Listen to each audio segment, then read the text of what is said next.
Illustration by Natalie Matthews-Renaud. To ring in the 10th anniversary of the iPhone, Apple on Tuesday is delivering a handful of new smartphones that won't just challenge your daily tech habits. No more home button, but lighten your bank account, too. The new iPhone is expected to come with a $1,000 price tag, making it the most expensive Apple phone to date. That's a decent leap from the iPhone 7 Plus, currently Apple's most expensive phone ever at $769, and with added storage the price goes up. The new device, in contrast, will approach the cost of a computer. But Apple has good reason to believe this jump won't hurt it. Now that wireless carriers have moved away from subsidizing phones in exchange for contracts, we know the devices we rely on are actually quite expensive, and Apple has learned that millions of us are willing to pay a premium for them anyway. Though $1,000 represents the crossing of a serious psychological barrier, the company also knows it can make the price sting a little less by selling its phones to customers for a monthly fee, just like when they buy a car.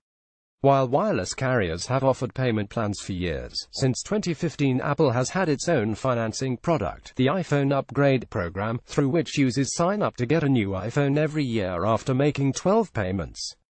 The more expensive iPhones get, the more attractive some kind of financing becomes. And unlike some deals with carriers, Apple's financing doesn't lock users into a service contract, though some people may prefer to lump the bill for their device in with a monthly service fee. In terms of what they can actually do, the new phones are probably worth it. According to Neil Seibert, an Apple analyst who runs the website Above Avalon, Apple probably isn't simply jacking up its price because it can get away with it. Rather, the $1,000 smartphone is more likely a fair reflection of the expensive new tech inside the phone, as well as the fact that consumers now depend on smartphones in more ways, and in many cases expect them to only get better. I'm not necessarily expecting them to have higher margins on this particular iPhone. They're pretty much trying to get the same margin that they already do, but that just means with a higher price, says Seibert. Rumored features for the new phone include infrared facial recognition technology, a fancy curved screen, and wireless charging, tech that isn't cheap and probably isn't necessarily for most of us, but which many costumers will decide are must-haves. The sticker price likely has as much to do with Apple punting that additional cost back to the consumer as it is reflective of smartphones' ever-increasing value in our lives.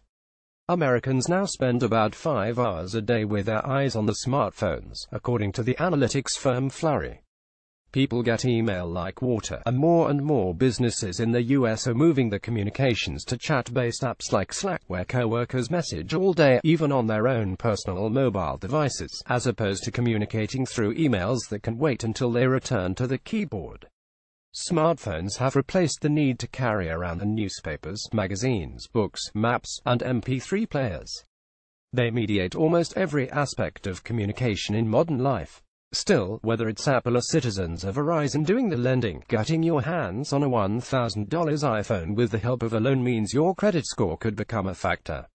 And that means that iPhones might be transitioning into a different category of tech, a notch higher than an expensive accessory. Perhaps the kind of product people think about is a long-term expenditure that could affect their ability to finance other large purchases down the line.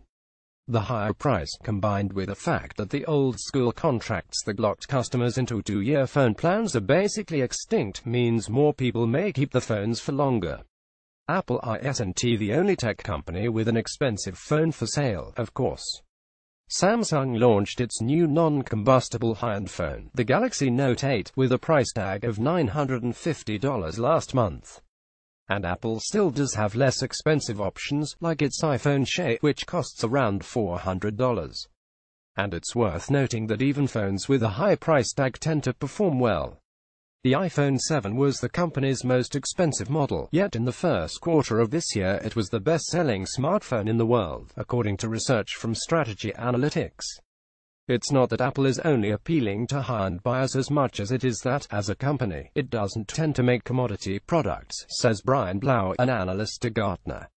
But as Apple is trying to expand into markets outside of the US and Europe, its high prices can make it tough to scoop up new customers. This summer, Apple reportedly lost its spot as the fourth most popular phone in China, and in India, one of the fastest-growing smartphone markets in the world. Devices with similar capabilities of an iPhone sell at a fraction of the cost. The $1,000 new iPhone may not fly off the shelves there, except perhaps with wealthy consumers. And it probably suits Apple just fine. Unlike other electronics like MP3 players or tablets, which tend to decrease in price the longer they're on the market, smartphones seem to be able to absorb higher price tags. And Apple's hike could just make room for more success among Apple's more affordable competitors. But it may also cement Apple as a truly luxury brand, and using an Android phone might start to look less like a matter of preference and more a reflection on what you can afford. That's fine, unless essential everyday services, the kind we need to apply for and keep our jobs and live our lives, are only available to those who have the cash to stay on trend. And even if consumers do experience some sticker shock, the most valuable company in the world can afford this experiment, or keep raising prices, even if its customers have to take out loans to remain members of Apple's elite club.